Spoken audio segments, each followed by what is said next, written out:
Hello students, hope all of you are well. So today we will start with our next topic, next lecture of the sequence of function, that is the Cauchy criteria and the consequences. Okay. So what is the statement of the Cauchy criteria for the uniform convergence of a sequence of function? Let us try to understand the theorem first. Say we have a non-empty set D which is a subset of set of all real number and sequence Fn be a sequence of function defined on D. Now, the sequence Fn converges uniformly on D to the limit function f if and only if for p assigned epsilon greater than 0 we have a natural number k depending on epsilon such that for each and every x belongs to D mod of f of n plus px minus fnx less than epsilon whenever n greater equals to k and p equals to 1 2 3 so on. All of you remember the theorem for the convergence of Cauchy sequence from the first semester or the first year. So today we will learn about the Cauchy criteria of the sequence of function. The definition is more or less same, you can see here. Also, the statement of this theorem can also be treated like this, that is f of n plus px minus fnx can be written as fmx minus fnx less than epsilon whenever mn greater equals to k for all x belongs to D. So let us start the proof. Since it is an if and only if condition, so we have to go for the necessary as well as the sufficient condition. So first of all, we are assuming that sequence Fn is uniformly convergent to the limit function f. So we are applying the definition of the uniform convergence and we can write down fnx minus fx less than epsilon by 2 for all n greater equals to k. Now all of you can see whenever n greater equals to k, this inequality is getting satisfied by less than epsilon by 2. So obviously if I increase this n further, then the inequality is again be satisfied. Okay. So we are writing down f of n plus px minus fx that should less than epsilon by 2 for all n greater equals to k and p equals to 1 2 3 so on. So what will be the difference of fn plus p minus x minus fnx? Simply we can write down this and applying the triangle inequality. This is less than epsilon by 2, this is less than epsilon by 2. So this quantity becomes less than epsilon. So we can see by considering sequence Fn is uniformly convergent, we proved that the given condition is satisfied. Now conversely we are assuming that the given condition hold. Now you can see if this given condition hold for each and every x belongs to D. So if I specific put any value of x inside this inequality, the inequality will be again be satisfied. So I am considering a point x equals to x0 belongs to D. And if I put x equals to x0 here, the inequality will be satisfied by the given condition. So we can write down f of n plus p x0 minus f n x0 less than epsilon for all n greater equals to k and p equals to 1 2 3 and so on. So obviously you know whenever we put a particular value x equals to x0 or x equals to x1 in the sequence of function, it will give rise to a real sequence. And from this part we can see that a real sequence is satisfying this inequality. So from the sequence that we have learned, the real sequence we have learned in first year or first semester, that every real sequence which is satisfying this inequality is known as a Cauchy sequence. And we know the property of the Cauchy sequence very well, that is every Cauchy sequence is convergent. So this becomes fn x0 is a Cauchy sequence and hence it becomes convergent. So what we can see here, if you put any arbitrary point x equals to x0, x equals to x1 in the given inequality, the inequality will be satisfied, and for each and every x belongs to D, it will give rise to a real sequence which becomes a Cauchy sequence because it is satisfying the inequality. So we can declare that the sequence of function fn is getting pointwise convergent on D. So since it is pointwise convergent, so we can draw the limit function. So we are considering the limit function f d2r by fx equals to limit n tends to infinity fnx. So by this choice, we can write down again the condition here. So what is the given condition? Conversely, we have assumed the condition. I am writing this condition again here. So for n greater equal to k, the inequality will start to converge. So I am putting here k instead of n. The inequality will be again be satisfied. Now after breaking this inequality, we can see that inequality will be like this. All of you know this step very well. Now look at this. Step number 1. I have written fx equals to limit n tends to infinity fnx. So if I take p tends to infinity, p equals to 1, 2, 3 and etc. and p is going larger and larger, p tends to infinity, then this value will automatically converges to fx. And due to the property of the sequence that we learned in the first semester, after taking the limiting case, that is limit p tends to infinity, f of k plus p equals to fx, the above inequality will reduces to this one. So if I am writing it shortly, we can see that fkx minus fx less equals to epsilon by 2, which is less than epsilon for each and every x belongs to D. So what we can see from here? We can see that the sequence of function fk converges uniformly to the limit function f. So this inequality is satisfied for a particular case k, n equals to k. So if I am putting n equal to k plus 1, k plus 2 or etc., the inequality will be again satisfied. So for each and every case, we have a sequence of function fk which converges to the limit function f uniformly. Similarly, continuing for k plus 1, k plus 2, we have see that sequence of function fn converges uniformly on D to the limit function f. So the theorem is satisfied. Now let us apply this concept and solve some problems. The problems are very important because all of these problems have repeated so many times.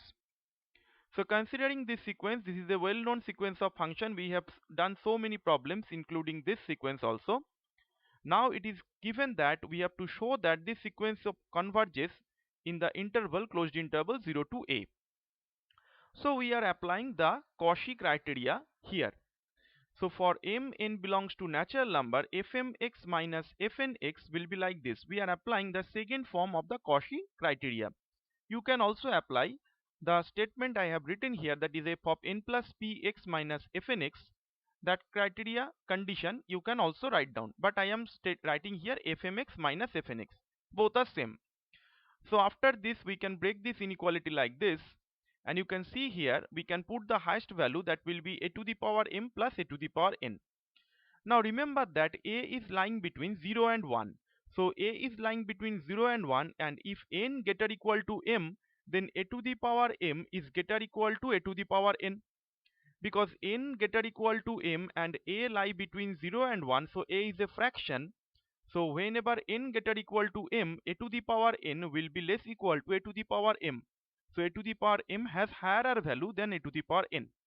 So this will be 2a to the power m. Now to satisfy this inequality, we have to take this is less than epsilon. So if it is less than epsilon, by simply taking the logarithm on both sides and simply taking some calculation, we have come to the point that it is log of 1 by epsilon by log of 1 by a. Simply taking the box value of this quantity plus 1, that we can do every time to find out the natural number. Now obviously you can see that this is totally depending on epsilon, because 1 by a is a fixed quantity. A has a fixed value. So 1 by a has a fixed quantity. So k is solely depending on epsilon, not depending on the point. So fmx minus fnx less than epsilon for m n greater equals to k, where k is solely depending on epsilon. So the criteria is the Cauchy criteria, and the sequence fn converges uniformly over closed interval 0 to a. Similarly, go to this problem. Same type of problem is given here. It is given that sequence fn is a sequence of continuous real valued function which converges uniformly over closed interval ab. And we have defined another sequence of function capital Fnx equals to a to b fnt dt. We have to show that this sequence of function converges uniformly over the closed interval ab. Since sequence fn converges uniformly over closed interval ab, we can apply the Cauchy criteria and write down like this: fmx minus fnx less than considering epsilon by b minus a for all x belongs to closed interval a b, m n greater equals to k. Now you can see that fn x equals to integration a to x fn t dt. So fmx will be integration a to x fmt dt. So we are writing this and taking the difference of capital Fmx minus Fnx. So mod of this integration. Now all of you know the Riemann integral. So by the property of the Riemann integral we can break it and it will be less equals to integration a to b mod of fmt minus fnt dt. It is the simply property of the Riemann integral. Okay. Now simply take the value of this one. This value is less than epsilon by b minus a, so I am substituting this. So fmx minus fnx will be strictly less than this value. After taking the integration, epsilon by b minus a is constant, and over the integration a to x dt, it will be x minus a by b minus a epsilon. Since x is belongs to closed interval ab, so if I put the value of x highest value b, then this inequality will be less than epsilon. So obviously fmx minus fnx is less than epsilon whenever mn greater equals to k, where k is depending on epsilon, we can see. Therefore the criteria, by the Cauchy criteria, we can say that this sequences converges uniformly. After that, another type of problem is given here. You can see that R1, R2, Rn be the enumeration set of rational points in closed interval 0, 1, and the sequence of functions is defined by this. 0 whenever it will be the enumeration point R1, R2, Rn, say half, 1 by 3, 1 by 4, 1 by 6, etc. And whenever it is 1, whenever it is closed interval 0, 1 minus those points. Okay. Now we have to show that sequence Fn is not uniformly convergent on the closed interval 0, 1. To simply showing this result, we have to find out that for a fixed epsilon greater than 0, we cannot satisfy the inequality. That is mod of fmx minus fnx does not less than epsilon for a fixed epsilon equal for a fixed epsilon. Okay. So we are choosing any point x equals to x0 between closed interval 0, 1, and we are fixing epsilon equals to half. Now for all natural number k belongs to n, if kx either will be equal to 0 whenever x will be enumeration point r1, r2, rk, or 1 whenever x belongs to 0, 1 minus r1, r2, rk. So for all k belongs to natural number, we can see that fk rk plus 1 minus fk plus rk plus 1, it will be equals to 1 minus 0. Why? Because of the fact that if you choose x is an enumeration point, then the fkx will give us the value 0, but fk plus 1, it cannot be an enumeration point. It will be some point which is not belongs to the enumeration point but belongs to closed interval 0, 1. So if it belongs to closed interval 0, 1 and not be an enumeration point, the value will be equals to 1. Or if you consider fkx equals to 1 for some irrational point or something other than the enumeration points, then fk plus 1 or k plus 1 will be 0 because it will go to the enumeration point, because we can know that for every point half, 1 by 3, 1 by 4, etc., between any two rational number we have infinite number of irrational numbers by the density property of the real number. So beside half there are so many rational numbers, beside 1 by 3 there are so many rational numbers. So one time if you choose 1 by 3, then the next point will be not 1 by 3, that will be some irrational number. So the difference will be 1 minus 0 and that will be equals to 1. But already we have chosen epsilon equals to half, so it will not satisfying the inequality. Therefore Cauchy criteria is not satisfied, therefore hence sequence Fn is not uniformly convergent. The next theorem that we will learn here, that is the consequence of the uniform convergence. First theorem, that is the interchangeability of the limits. Here we have to learn two or three theorems actually. Interchangeability of limits, interchangeability of limit and integration, interchangeability of limit and derivative. All these three theorems are very important for the exam. Now try to understand the first one.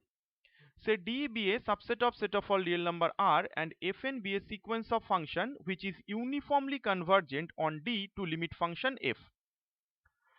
And we consider a point x0 belongs to D dash, that is the derived set of D. That is, one limit point of D is x0. It is found that if limit extends to x0 fn x equals to an, then what we have to prove, that sequence an will be convergent sequence, and limit extends to x0, the limit function of the sequence of function will be equals to the limit of the sequence an. These two value will be equal. Okay, so from these two value, if we want to express it, then what we can see, that limit extends to x0 fx equals to limit n tends to infinity an. So what is our fx? Fx is our limit function, that is limit n tends to infinity fnx. We can write down, instead of fx we can write down limit n tends to infinity fnx, and on the right hand side it will be limit n tends to infinity. What is our an? An is given here, limit x tends to x0 fnx. So we can see that the limits on fnx getting interchangeable. Okay, that we have to prove. So the first part is that we have to show that sequence an is convergent. What are the things we have in our hand? That is, sequence fn is already uniformly convergent on D to the limit function f. So simply we are applying the definition of the uniform convergence. So we can write down by Cauchy criteria, fmx minus fnx less than epsilon by 2 for all mn greater equals to k and for all x belongs to D. Now you can see limit x tends to x0 fnx equals to an. So limit x tends to x0 fmx will be equals to am. We can write down this. Simply take the difference of these two limit and take the modulus. So after taking the modulus, we can see that this equality will come. Okay, so if this value is less than epsilon by 2, the limiting value may be equal to less than epsilon by 2 or less than epsilon by 2, but it will be less than epsilon for all mn greater equals to k that we have taken already in equation number 1. So from here we can see that sequence an becomes convergent. Very easy proof. Now go to the second part, limit x tends to x0 fx equals to limit n tends to infinity an. So here we have already proved in the first portion or the first part of the theorem that sequence an is convergent. So if an is convergent, so it has a finite limit, say the limit is L. So for a natural number k1, we can see an minus L will be less than epsilon by 3 for all n greater equal to k1. Again, applying the definition of the sequence of function uniform convergence, we can write down that for epsilon greater than 0 we have another natural number k2 such that for all x belongs to D this inequality will be satisfied. Now we consider k as a natural number which is the maximum of k1 and k2, that is k dashed. Okay, so both the conditions 2 and 3 will satisfied for each and every n greater equal to k dashed. Obviously it is true. Now limit x tends to x0 fnx equals to an. So limit x tends to x0 fkx will be also equals to ak. Okay, so if it is equals to a, then for epsilon greater than 0 and the limit of the function, that is the definition of the limit of the function, we can choose a positive delta such that mod of fkx minus ak will be less than epsilon by 3 for each and every x belongs to the deleted delta neighborhood of x0 intersection D. Simply applying the definition of the limit of a function. Now we have to show what? We have to show that these two limits are equal. Okay, so if we want to show that these two limits are equal, we have already taken this limit as equals to L. So we have to show that limit x tends to x0 fx equals to L. So simply taking the difference of fx minus L, and we can write down fx minus fkx plus fkx minus ak plus ak minus L. So whenever we apply this, we are breaking this by the triangle inequality, and each and every term is less than epsilon by 3. We can see that is an minus L is less than epsilon by 3 for all n greater equals to k or k dashed. So ak minus L will be also less than epsilon by 3 for from the equation number 3 and combining n greater equal to k dashed, if k minus ak, if k minus fx minus fkx will be less than epsilon by 3, and also from this we have less than epsilon by 3. So combining all of these three, we have less than epsilon. Note that you can write down here k also, or you can write down k dashed, because all these inequalities are satisfying for k dashed. So for better understanding, you can put the k dashed here. Okay, you can write down k dashed here for better understanding. Also, this is inequality satisfying for natural number k, which is greater equals to k or k dashed.